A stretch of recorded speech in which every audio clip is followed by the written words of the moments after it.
Victoria, the royal who invented the modern monarchy. Queen who made Britain an empire. Victoria's Britain is ruling the waves, ruling the world. But who was the real woman beneath the crown? In this series, we discover Victoria as we've never seen her before. A sensuous young queen. He clasped me in his arms, and we kissed each other, again and again. A reluctant mother of 9. Victoria definitely didn't like babies, almost grosses her out to see her own children. A devastated widow. She was suicidal, absolutely. She was inconsolable. And a passionate wife. It's not Victoria the Virgin, it's the Victoria the hot mama. Using remarkable archive treasures, and through her own words in journals and diaries, we tell the story of a complex, very human queen. Those tiny seconds of moving film, they completely change how we see this monarch. This is really exciting new evidence about Victoria. We think we know everything, but we don't. This time, Victoria is left a widow after the death of her beloved Albert. She simply didn't want to be sovereign. She wanted to be alone. She runs away from public life and leaves Britain without a queen. MPs are openly saying it's time to wind the monarchy up. But Victoria fights back to win power and the love of her people. There's a sense in which the empire comes home, and it puts on an amazing show. She suddenly realised that what she'd missed was huge crowds of people there for her and her alone. This is the private life of Queen Victoria.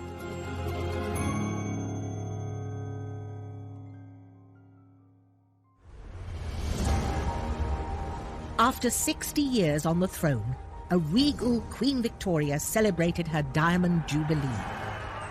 Victoria was now the ruler of an empire that spanned the globe. She was probably the most famous person on the planet.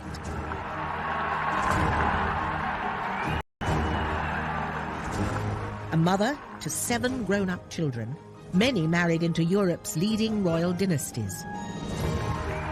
The 78-year-old monarch, loved by her people, waves at the cheering crowds on this summer day of 1897. She's smiling at people and she's laughing and she enjoys so much that connection with her public. Monarch and matriarch, she defined an era. She was the only monarch the vast majority of people had ever known on the throne. So I suppose it's a little bit like Queen Elizabeth today. Who among us can envisage a time when there isn't a Queen Elizabeth? Victoria was, in a very real sense, Britain.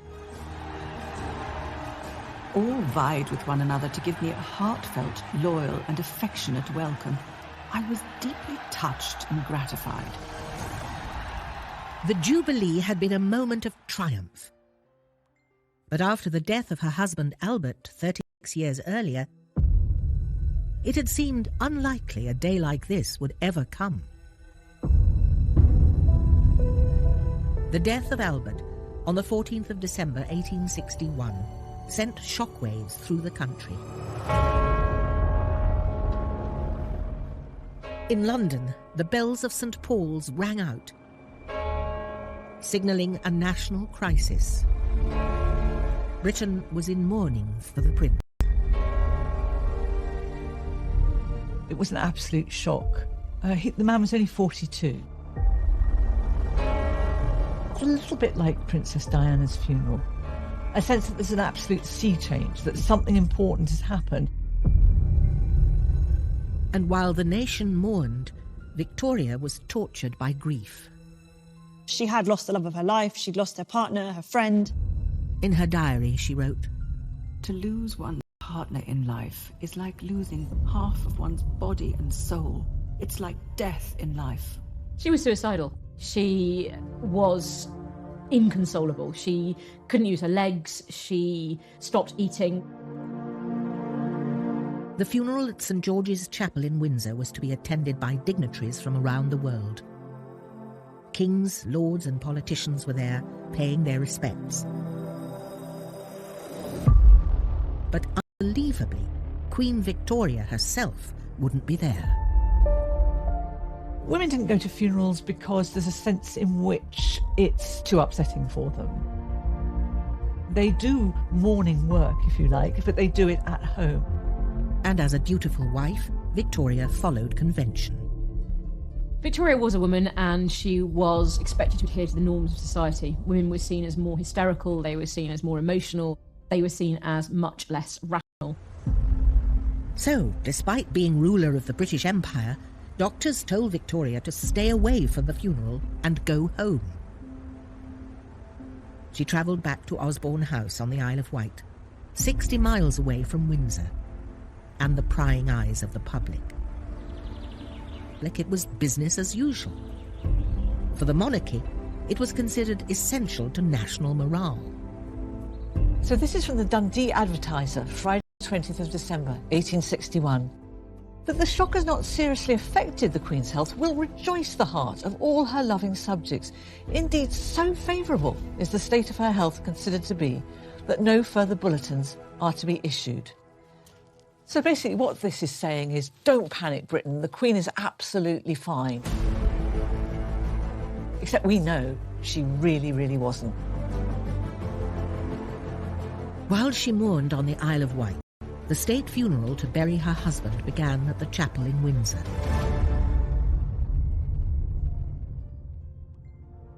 Desperate to be close to the great love of her life, Victoria had placed a last memento with his body. She had it done for Albert, and it was always his favourite portrait of her. I don't think there's any other way to put it. It's an incredibly erotic picture of Victoria. She's got her beautiful hair is hanging right the way down to her bust. It's not Victoria the Virgin, it's Victoria the hot mama.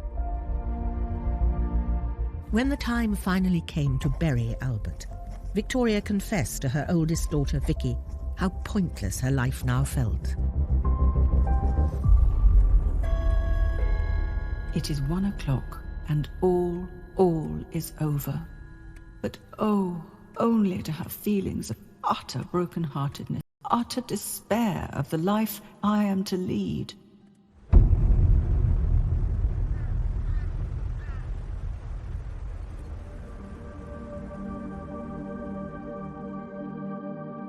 After Albert's death, Victoria stopped writing in the diary she'd kept since a child. Now, nearly 3 weeks later, she began writing again, but only to say how desperate she felt. I have been unable to write my journal since the day my beloved one left us, and with what a heavy, broken heart I enter on a new year without him. Victoria hadn't only lost her soulmate, but her great support, and now she'd have to manage alone, a widow queen without Albert by her side. She kept his room exactly as it was when he died, right down to the little glass that he'd used to take his medicine from. That remained in the room. The servants would come in every morning to lay out fresh towels, fresh clothes, and the hot water for him to shave with. The children were not expected to be merry and to do the sorts of things that children did, occupying her. Victoria and her family began an established phase of mourning. As a new widow, she'd follow an elaborate set of social rituals. There are prescribed periods of time for people to mourn. For widows, it's 2 years. If you have a lesser relation, then it's 6 months or it's a year. Everything becomes very, very set down. Funeral rites become a kind of performance. For this period of mourning, widow women were expected to only leave the house when they absolutely had to and stay out of kind of social events. So the dress had to be black, but also accessories, the handkerchief, the lace, the stockings, shoes, belt buckles, everything had to be black. Victoria's mourning wear became her signature look, like a uniform for facing her public without Albert. Victoria, although she initially announced she would wear mourning for at least 2 years, very quickly decided that she was going to wear deepest mourning for Albert for the rest of her life. She didn't want to surrender her grief because her grief became an expression of her love for Albert. It's how she defined herself. Grieving for Albert was now all Victoria cared about, despite her public duties. But his death meant that she was now left alone to rule. When Albert was around, she was eclipsed in terms of the position that she held, because he took over much of the direction of the monarchy. She'd effectively been indoctrinated, and so suddenly to be without this man who had persuaded her that she needed him, it was actually terrifying for Victoria. The amount of work which comes upon me is more than I can bear. I, who always hated business, have now nothing but that. Public and private, it falls upon me. Soon, the pressure to be monarch and widow was too much. Victoria fled from Buckingham Palace and the scrutiny of public life to the remote Scottish Highlands, her special place to rest and retreat. But by doing it, she left Britain without a queen.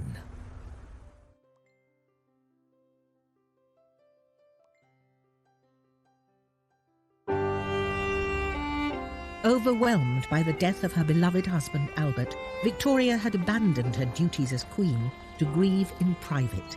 She escaped to her Highland retreat, Balmoral, the castle they'd built together. It's a big statement of withdrawal to go so far away from London. You know, this is a long way.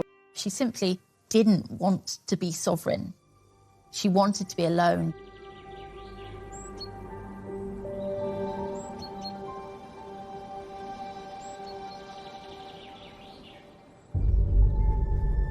Balmoral gave Victoria the privacy she wanted, but it came at a cost. It was filled with memories of Albert. Everything, even down to the smallest detail, is somehow associated with him and his memory. She kept the rooms, everything as it had been when Albert was there, like she did in other palaces. And so every time she went into one, she would see his hunting rig out, she would see his cap. It was a very sad place for her. Eventually, the castle became too much, and she built a private cottage just for her and called it her widow's house. She really did use that as a way of retreating from Balmoral, which was itself a retreat from London life. Reached the glass-out shield at 6:30. It looked so cheerful and comfortable, all lit up, and the little rooms are so cosy and nice. She would go with very select groups, so one lady, maybe just a couple of servants and one chef. And there they would eat very, very simply. She would, for example, go fishing and then they would eat their catch by the side of the river. Victoria began to console herself with local food and drinks. She liked the porridge. She also liked Finnan Haddie, which is smoked haddock, and she used to get that for breakfast. She loved whiskey, and whiskey was now something that was absolutely set. She also relished the level of cream and dairy products that she found in Scotland. And Victoria started eating a lot. We know that she loved her food all through her life, and her appetite came back very quickly after Albert's death. And as queen, she could pretty much eat what she liked. What she didn't like was spending too long eating. So Victoria liked a mealtime to take 30 minutes, so very, very quick, but she could eat an awful lot of food in that half an hour. She ate fast. Victoria also found comfort in nearby Blair Castle, home to Anne Murray, the Duchess of Atholl. Rarely seen correspondence between the two women reveals an intimate friendship that was vital to Victoria's recovery. This is 50 years of letters between Queen Victoria to Duchess Anne, so they're quite an undiscovered treasure trove. This book was given to the Duchess by Victoria to commemorate a year after Albert's death. Along with that was sent this amazing and adored husband, December 14, 1861. I'll open it up, and still inside is a lock of Albert's hair. Not something I would send to my friend, but I think it highlights how close they were. Victoria kept an elaborate shrine of Albert for the rest of her life. She always carried a portrait of him and a lock of his hair with her. She even had a cast of his hand made. A new trend for mourning merchandise fascinated the Victorians in the 1860s. Necklaces, brooches, gifts, and even glasses were popular ways for people to remember their dead. They often included artifacts from the person who had passed, teeth, hair, weird clippings of things. So there is this real culture of keeping the dead close.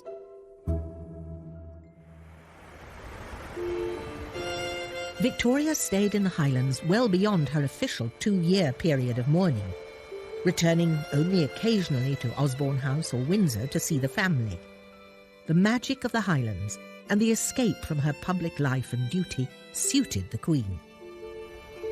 Our beloved Balmoral, with its glorious scenery and the air, its solitude and absence of all contact with the mere miserable frivolities and worldliness of this wicked world. But after more than 20 years of marriage, Victoria felt increasingly alone, and she began to crave male companionship. I am, alas, not old, and my feelings are strong and warm. My love is ardent. There's a desire for a strong manly presence who will look after her as if she is the delicate creature that she feels herself to be. And one man was spending an increasing amount of time with the Queen. He was a Balmoral servant called John Brown. He was tall, curly blonde hair, and good-looking broad shoulders, and Victoria was a sucker for someone that looked a bit like that. He looked a real Highlander. John Brown took Victoria fishing and riding. He even carried her to and from her horse. And as they grew closer and closer, she decided to promote him.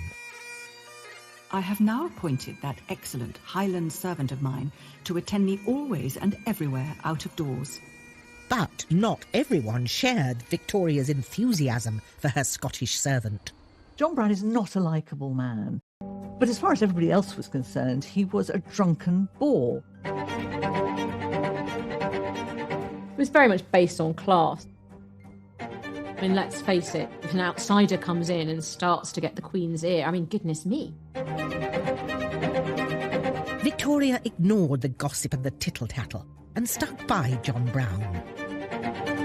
He is so devoted and attached and clever, and so wonderfully able to interpret one's wishes.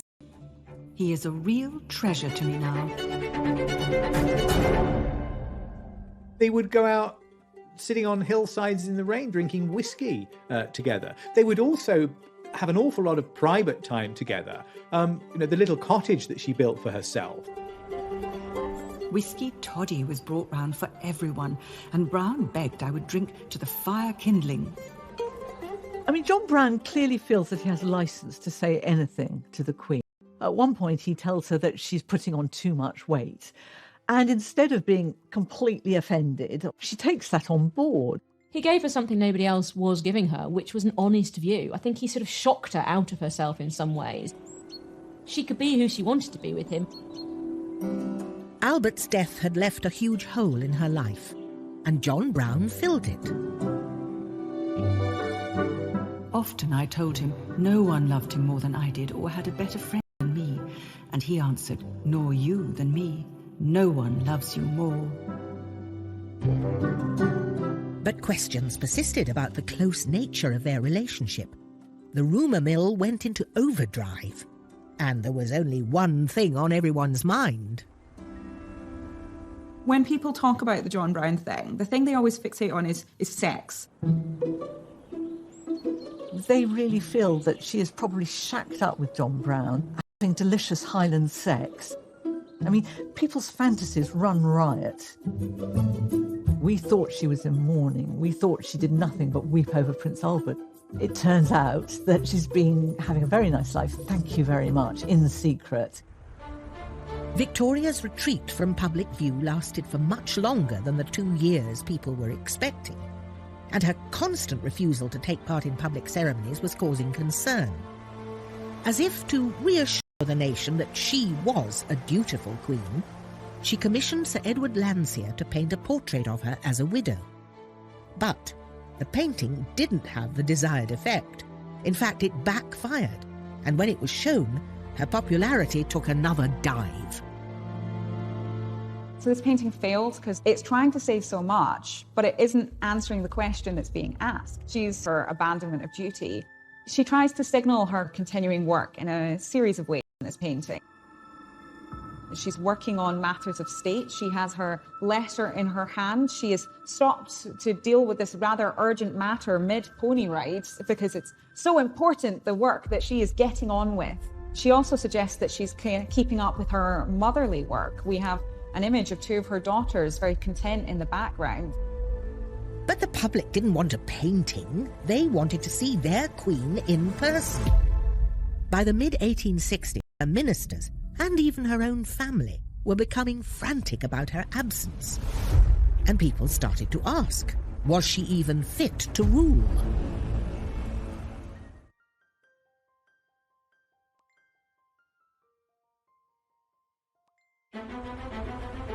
The death of Prince Albert devastated Victoria. Consumed by grief, she locked herself away in Balmoral, far away from her subjects and her royal engagements. But after 5 years of mourning, the country had had enough.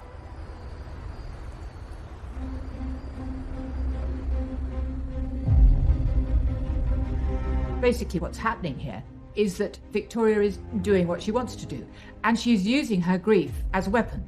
Because when people say you ought to spend more time in London and you ought to be seen, she says, I can't possibly do it. My nerves are so awful. It's something that she could put up as a defence when she doesn't want to do something. And it's difficult to challenge a widow, isn't it, really? The goodwill that she and Albert had built up was fading fast, and her demand for isolation was making her seem out of touch, or even worse, as if she didn't care about the nation and her people. There was increasing criticism of Victoria. So it became very apparent that it was Victoria who didn't want to fulfill the public role of sovereign. Victoria was the first female monarch in over 100 years. But increasingly in the 19th century, work among the middle and especially the upper classes became the province of men. Women were expected to stay at home. People felt unsure about Victoria's ability to be a woman, a mother, and a queen all at the same time. It reanimates, I think, all those anxieties from the beginning of the reign, which is this is what happens when you have a queen rather than a king. If you have a king, he will have certain constitutional duties and he will feel obliged to do them. He may do them badly, but he will feel obliged. The queen will somehow invoke her right to be a private woman, to be a mourning widow, to be just not able to cope at the moment, will be allowed to be a woman at home. And there's a real sense in which, duties was helping to fuel a new and energised clamour to get rid of the monarch. There are radical politicians, MPs in Parliament, who are openly saying that perhaps it's time to wind the monarchy up. Yet Victoria remained hidden away in Balmoral, dressed in her black dresses, stubbornly refusing to carry out the duties of state. Victoria very much ignored the problem. She didn't want to be told that her conduct was causing her unpopularity. A rare diary, kept in the Royal College of Physicians in London, reveals how the Queen's inner circle felt about her behaviour. The journal belongs to Sir James Clark, the Queen's doctor and confidant, and it shows how concerned he was about her. This is what Sir James Clark wrote in his memoir in December 1865. He's talking here about Prince Albert. And he says, by his premature death, the prospects of the monarchy are bad indeed. No one who knows the character of the Queen and the heir apparent can look forward to the future without seeing troubles in that quarter before us. Sir James Clark here is giving an incredibly pessimistic prediction for the future of the monarchy. He's anticipating political criticism of the monarchy, possibly that she is not giving the taxpayer any value for money. And the fact that this man is making comments that are not entirely loyal, or at least that are not supportive, I think Shows really how serious the situation had become. After almost 6 years trying to avoid the public and her official duties, the Queen relented and agreed to open Parliament in 1867. And the weather that day seemed to reflect her mood. It poured, and the poor people, of whom there were great numbers out, must have got very wet. But when she came face to face with her people, she didn't get the reception she'd hoped for. She probably expected that the crowds would be glad to see her, but she was very, very shocked that she was hissed by the crowds. She'd never had that before. Altogether, I regret I went. There were many nasty faces, and I felt it painfully. At such times, the sovereign should not be there. The incident made Victoria realise that her relationship with the public was broken, and that she had to find a way to reconnect with her subjects. She decided against giving a speech or organising a public event. Instead, leaves from the Journal of Our Lives in the Highlands. It was a series of extracts from her diaries covering the time she spent hidden away in Scotland. The idea was that this would explain her absence, give the public the chance to understand why she needed to get away, and hopefully encourage them to forgive her. It's so extraordinary. I mean, if you think about it, this is the first time a monarch has written a book about their life. I mean, we tend to think that this all started with Princess Diana and writing those books in which we got an insight into what was going on in her marriage. But no, Queen Victoria actually writes a book about her. So it's extraordinary. It is very gratifying to see how people appreciate what is simple and right, and how especially my truest friends, the people, feel it.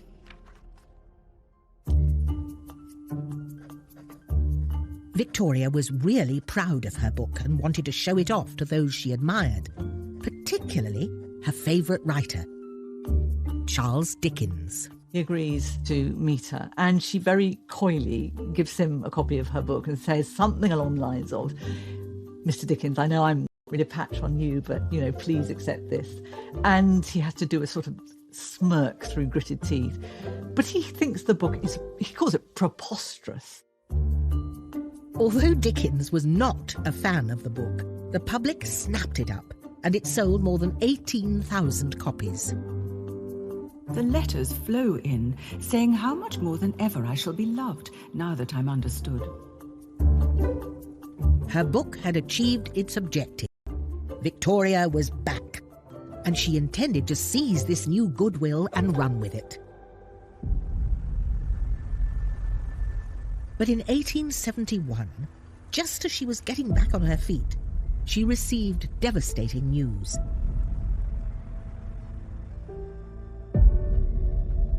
Her son and heir to the throne, Bertie, had fallen seriously ill with typhoid and was clinging to life.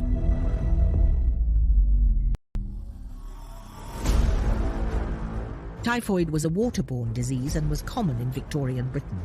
It claimed thousands of lives each year. It hit working classes the hardest, those with poor access to clean water, but it didn't spare the royal family. When she heard the news about Bertie, Victoria rushed to her son's bedside at his home in Sandringham. We know from the diary that she was there with him most days, watching him, and he's not always lucid, and she was very concerned about his health. Kissing and stroking his arm. He turned round and looked wildly at me, saying, "Who are you?" And then, "It's Mamma." "Dear child," I replied.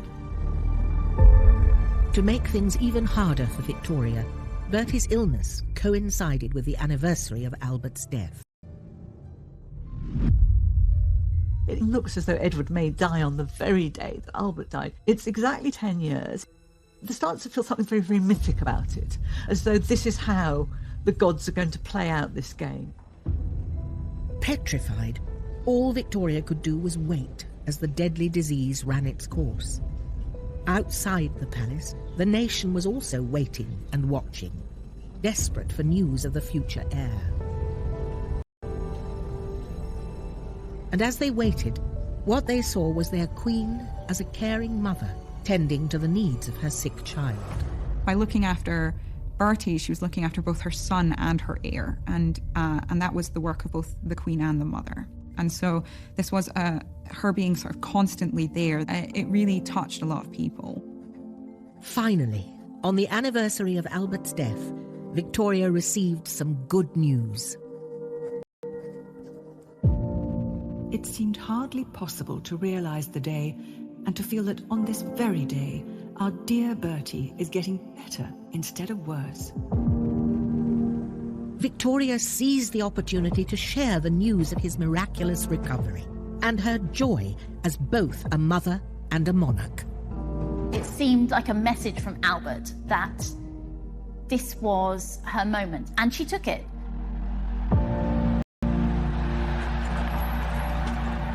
A couple of months later, Victoria travelled in an open carriage to St Paul's Cathedral with a fully recovered Bertie by her side.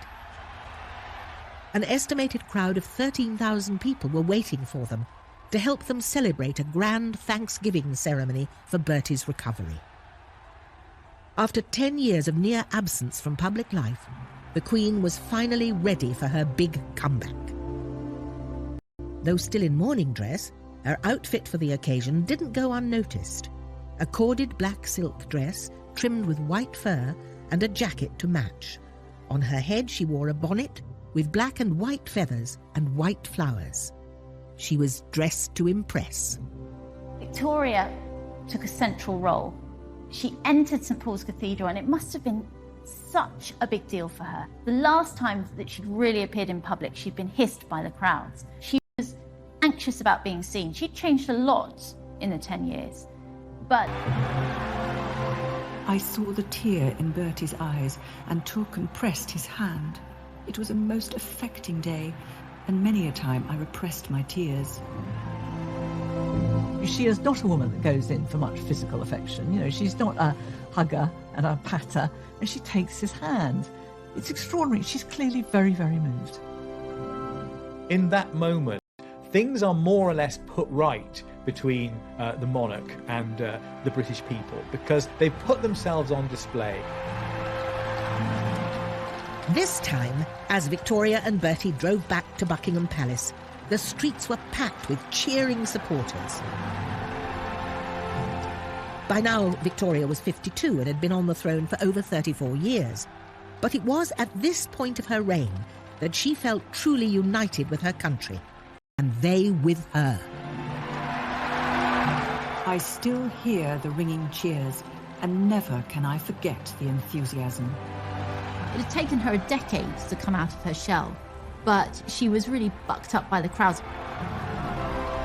And it clearly had a huge effect on her morale and her confidence that perhaps actually she could do this. Perhaps she could rule by herself. Victoria was now ready to start a new chapter in her life. And just in time, as she was about to become the most powerful woman on earth.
After a decade of self-imposed isolation, mourning for her lost husband, Queen Victoria was back and reunited with her people.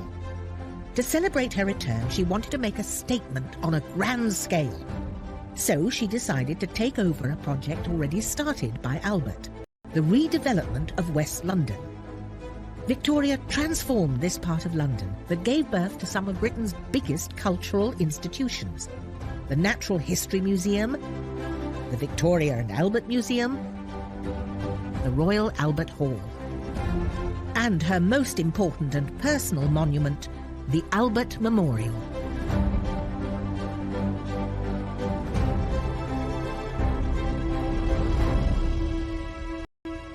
After the dreadful calamity of December the 14th, I desired that dearest Albert's statue should surmount it. Victoria inaugurated the Albert Memorial in 1872, and its design was her husband as she remembered him. The memorial is really magnificent. The bronze figures and mosaics are all beautifully executed. You see him here looking incredibly just masculine. He's got these gigantic thighs and then the kind of thick muscular shins. You see him kind of casually leaning with his legs spread, sat under the shelter of this rather large phallic structure. The memorial commemorated her great love, but it was time for her to move on. By this point in her reign, Victoria had been queen without Albert for almost as long as she'd ruled with him. The support of her people now gave her the confidence to shape her own destiny. And by placing the continents around the memorial, she was making the point that she was a powerful global ruler. So this is the British imperial moment. This is the moment where Britain goes from being a northern European country to being this vast global power. During Victoria's reign, stretching from Canada to Australia and Africa, it was said that the sun never set on the British Empire. And Victoria was at its head. The 1870s are really a time where England and London are becoming really confident in their power and their success and their cultural influence. So it's a time of great fashion, it's a time of great music and excitement and arts and culture. And so there's this real belief that the empire is doing an awful lot of good for the people at home. There was one country in the empire that was having a particularly strong influence on Victoria: India.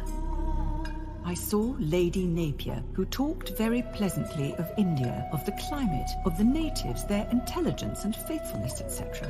For Victoria, India was this far-off, exotic place. She would never visit India, but she was fascinated by the clothing, by the culture, by the art, by the people.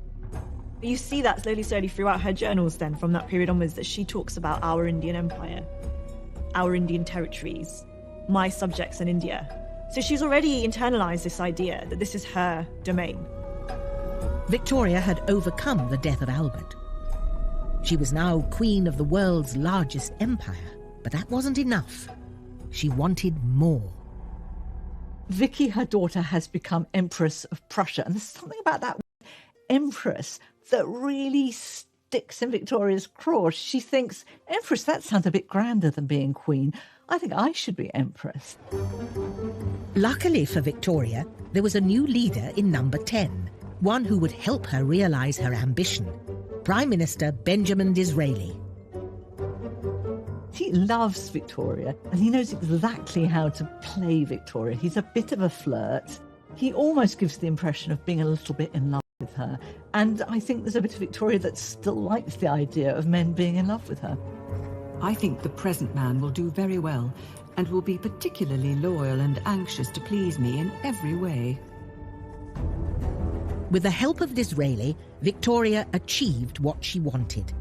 She was officially proclaimed Empress of India on the 1st of May 1876. An event widely celebrated there. My thoughts much too taken up with the great event at Delhi today, and in India generally, where I am being proclaimed Empress of India. The Empress title meant a lot to her because empresses trump queens, which meant that she now had the same status as her daughter. In fact, arguably greater status, because Empress of... She's depressed to make her recover that joy she felt when she first became queen.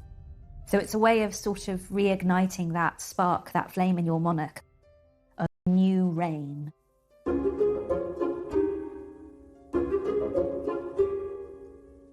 Re-energized as Empress of India, Victoria embraced a new confident style and image. She still insisted on wearing mourning dress, but added a touch more glamour to it. In the earliest widow's wear, she wears these very plain, very harsh dresses, completely black down to the details and very little ornaments. And there's something so heavy. Whereas later, when she starts wearing dresses like this one, it's quite a dramatic change. We can see we have a quite loose cuff here, which is playing to the fashions at the time, but really elevate her mourning wear to be a very queenly, very luxurious, very empress-like image. And in doing so, she really kind of comes into her own. This mannequin is one designed for one of Victoria's mourning dresses, and consequently is in her proportions. And it really shows you just how small she was in a certain way. You know, I'm not tall, and here I am towering over her. Victoria was now an older lady, a little stout and just 4 foot 11 inches tall. But she wore her little black dress with all the confidence of the ruler of the world's largest empire. At the age of 68, the Queen was about to celebrate her 50th anniversary on the throne. This marks the moment when Victoria becomes a brand. Literally, the whole industry sprung up, making certain that Victoria's image was on tins of mustard, on coffee pots, you could have her on your tea towel. I mean, she now becomes one of the first big global brands, instantly recognisable.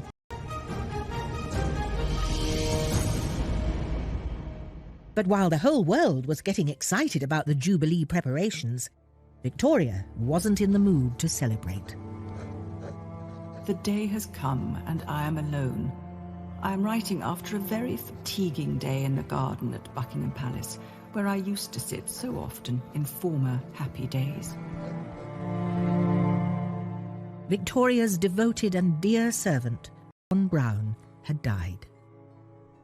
I miss my faithful, kind friend and constant companion. Victoria agreed to go ahead with the Jubilee despite her grief, but only on her own to be wearing a crown. She had always disliked wearing crowns. They were just heavy and really uncomfortable. I mean, if you look at it, it's solid metal. They weigh a lot. If you try one on, it's really hard to keep your neck up. The powers that be at Westminster, they want to make the Jubilee something to show off to the world. And they tell her that the empire cannot be represented by a bonnet. You have to wear a crown.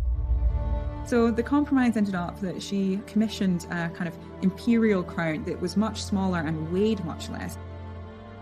And she could kind of combine her mourning dress with her imperial empress crown, and then she had her wedding lace. And in doing so, she was the wife and the widow and the queen and the empress, all in that one outfit. As people flocked from all over the empire to cheer their empress, London was transformed. For the first time, Britons get a sense of what empire looks like, what it means. It's not just a question of having goods coming in and goods going out. There are people out there. There are extraordinary people who look different from Britain, have different skin colour, different facial features. There's a sense in which the empire comes home, and it puts on an amazing show. And for that moment, you get a sense of the sheer scale of what Britain has managed to achieve. And the Queen's earlier reluctance about the event soon disappeared. The crowds from the palace gates up to the Abbey were enormous, and there was such an extraordinary outburst of enthusiasm. It's typical of Victoria that she thinks she doesn't want public adoration, and actually the one thing she really does want is public Declaration. So when the crowds came out, she suddenly realised that what she'd missed was huge crowds of people there for her and her alone. The decorations along Piccadilly were quite beautiful, and there were most touching inscriptions. Victoria's always a sucker for love. That sense of, they like me, no, they love me, was absolutely intoxicating to her. This never-to-be-forgotten day will always leave the most gratifying and heart-stirring memories. The Queen had fought back. Once again, she had power and popularity. But a new friendship was about to threaten her crown.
Following the glorious Golden Jubilee celebrations in the summer of 1887, Queen Victoria was now a powerful queen. To celebrate her new Empress title, she was overwhelmed with gifts from all over the world. And something unexpected came from India. 2 young men to serve at Her Majesty's pleasure. They are dressed to the nines, have these grand turbans, and their sole purpose is to stand behind her and sort of represent the Indian Empire. The 2 new servants, before they serve, they come and they kiss her feet. And Abdul Karim, he's been told that you have to walk backwards, you must not look at the Queen. And of course, what do you do when you're told don't look up? He looks up. The one, Mohammed Baksh, very dark, with a very smiling expression, has been a servant before. And the other, much younger, called Abdul Karim, much lighter, tall, and with a fine, serious countenance. She dismisses Baksh in one sentence and writes a lot more about Karim. So we know right from the start, he's got her eye.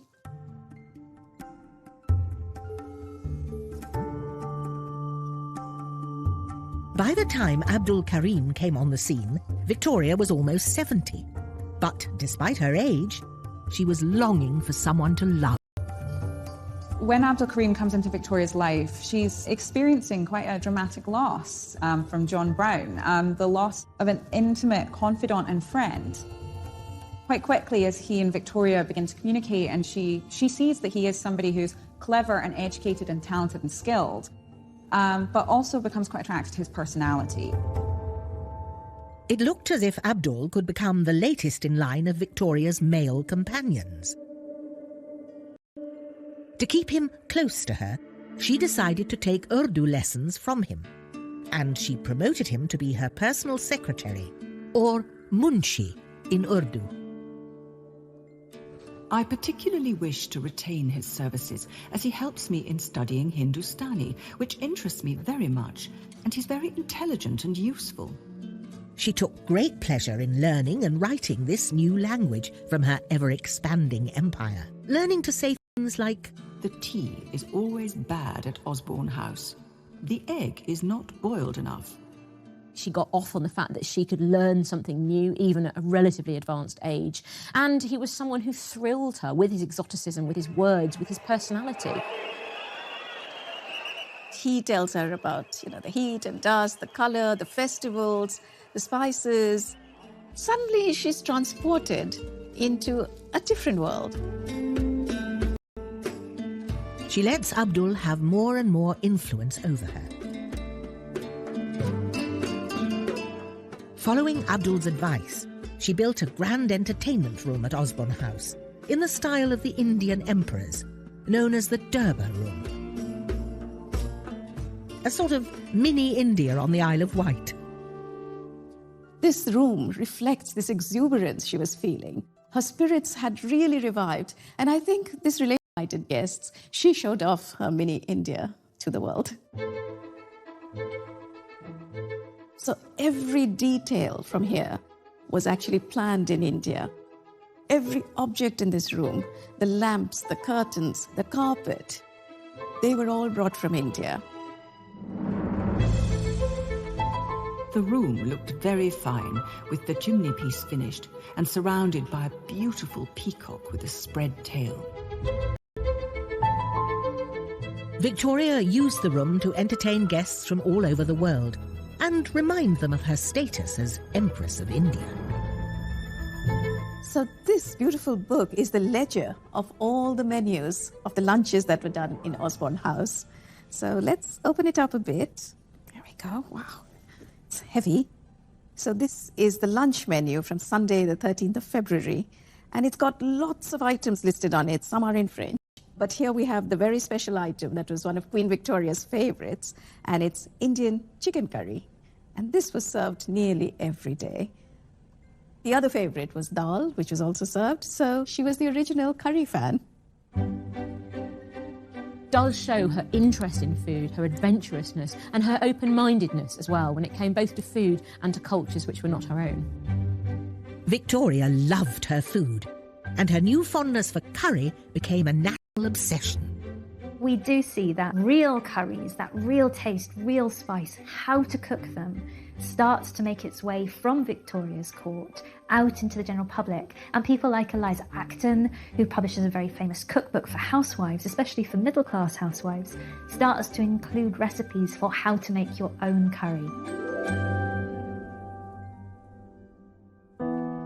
While Victoria was enjoying eating curries and spending time with Abdul, friendship didn't go down well with the rest of the court. It crosses so many taboos. He's much younger than her, he's very lowly born, and of course he's of a different ethnic background. I mean, that is so shocking to people. He was hated by the court, both because of racism, but also because of classism. He was seen as having undue influence on the Queen. In many ways, these were all the arguments that had been rehearsed with John Brown, but now added into that was this real nasty element of racism as well. Once again, Victoria's personal life threatened her position as Queen. Soon, even her own children joined the conspiracy and turned against her. Bertie in particular. She's treating Abdul as the son, and the real son is sort of being sidelined. And there is this letter, and you will be courteous to the Munshi, you will do this, you will do that. And at the end of it it's Sisi, the Munshi. So he's copied in on this letter. Bertie's so furious with their relationship, he does something incredible. He sends a letter to the Queen's doctor and asks him to write a report suggesting that she should step down on grounds of insanity. Well, Queen Victoria is Queen Victoria. She is not going to be bullied by her doctor or her son or the household. So she gives it right back to them. Victoria was ahead of her time when it came to racial justice. In anger, she wrote a cutting letter to the court, accusing them of snobbery and racism. The Queen would wish to observe that to make out the poor good Munshi is so low is really outrageous, and in a country like England, quite out of place. Victoria, even in her old age, is a feisty woman. I think she is enjoying this, this clash she's having with her son, with the household. It's giving her a lot of energy. Victoria won the fight and kept Abdul by her side for the rest of her life. To her family and her nation, the feisty queen seemed tireless and eternal. But her energy couldn't last forever.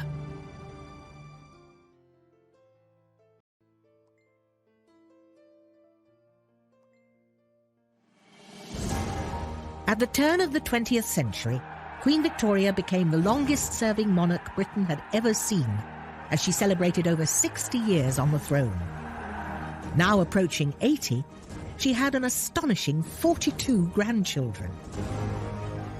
She was fully embracing the image of grandmother to her family and her nation, and was enjoying unprecedented popularity.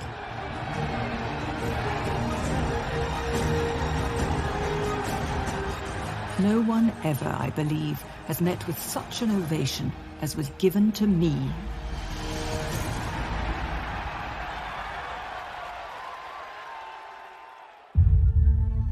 Finally, she was successfully combining her roles as monarch and matriarch. There's a new way of being queen. She's freer now as an elderly woman. There's nothing is expected of her. All the early battles are won, and there's a sense in which all she has to do now is relax and claim that popularity. Some remarkable footage taken during a visit to Dublin. What we have here is truly amazing. She's an old woman, but she's still engaging with the crowds. She's seen so many crowds during her lifetime, but their love continues to please her. I can never forget the really wild enthusiasm and affectionate loyalty displayed by all. Those tiny seconds of moving film, they completely change how we see this monarch. She's not dull and boring and a woman trapped in grief who has no joy in life. She is someone who loves the people that are around her and connects to them in a very human way. By this point in Victoria's life, she has already defined an era. She has spanned a century almost. Even by this stage, people know it as the Victorian era. She's an icon. Victoria is so fascinating because her life was so long and so much happened within it. It was a very influential era, the Victorian era. I mean, we went from essentially an agrarian economy with limited industrialisation to something very much more akin to the modern world we see today. Britain found it impossible to imagine a world without Victoria because she had always been there. So in a sense, it's not just that she becomes part of the furniture, she kind of is the world. But the world was about to crumble. As the winter of 1900 approached, only a few months after her Dublin visit, Victoria started to feel ill.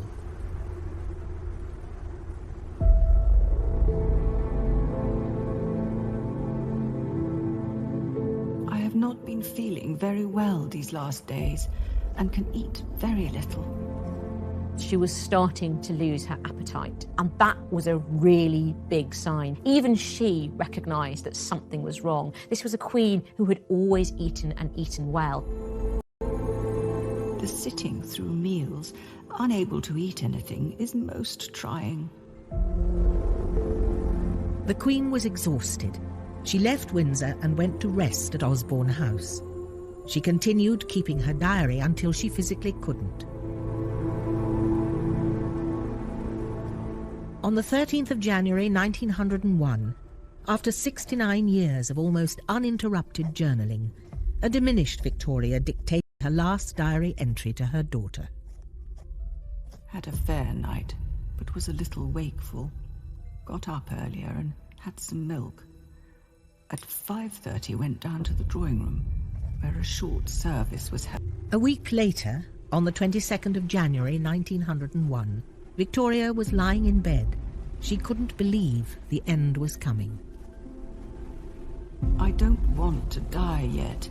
There are several things I want to arrange. She died a lot and kept coming back to life. So in the morning, they thought they were going to lose her as she slipped slowly to what looked like a final coma. But no, she fought her way back again. She even signed some letters and had something to eat.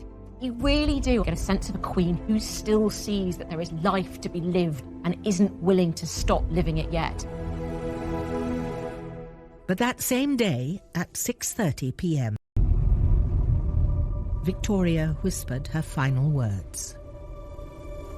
Interestingly, her last words are supposed to be Bertie. We don't know if that was said in sorrow, anger. I think it's very, very telling, because she knows now this young man, now actually 59, is the way forward.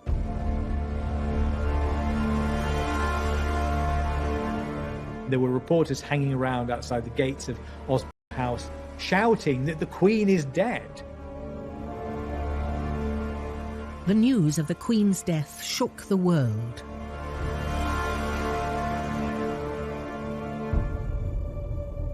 I think people feel that something of their own lives has gone. There's a sense in which they have lost a family member.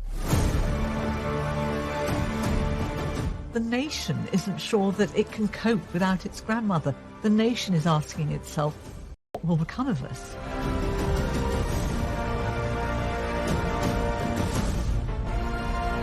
It was a great break in history. People were aware of it, just as they were aware when 9/11 took place. This was, I think, visible in the tributes that were paid to her. Everybody wearing black. Even the prostitutes wore black. The world was in mourning, just as Queen Victoria had been for half of her life.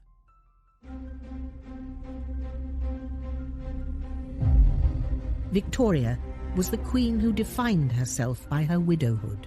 When we think about Victoria, or the British Empire, or the country that she ruled over, we're thinking about this period in her life. When we picture Victoria, we're thinking about the widowed Victoria ruling alone. The birth of this new Victoria was a difficult birth. It took her a decade from Prince Albert's death to understand that she could separate the Queen from the woman. But after that, she didn't really... But Victoria's own words revealed she was always more than just a queen. She was a princess, a wife, a mother, and a widow. A ruler and an empress. One of the most iconic monarchs Britain has ever seen.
the private life of Queen Victoria.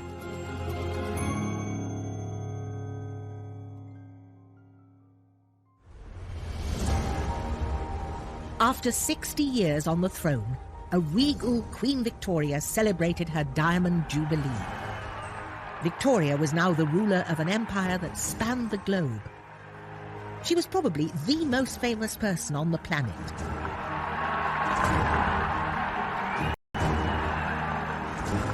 A mother to 7 grown-up children, many married into Europe's leading royal dynasties.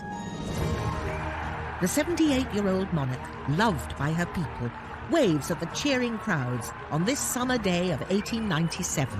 She's smiling at people and she's laughing and she enjoys so much that connection with her public. Monarch and matriarch, she defined an era. She was the only monarch the vast majority of people had ever known on the throne. So I suppose it's a little bit like Queen Elizabeth today. Who among us can envisage a time when there isn't a Queen Elizabeth? Victoria was, in a very real sense, Britain. All vied with one another to give me a heartfelt, loyal and affectionate welcome. I was deeply touched and gratified. The Jubilee had been a moment of triumph. But after the death of her husband Albert 36 years earlier,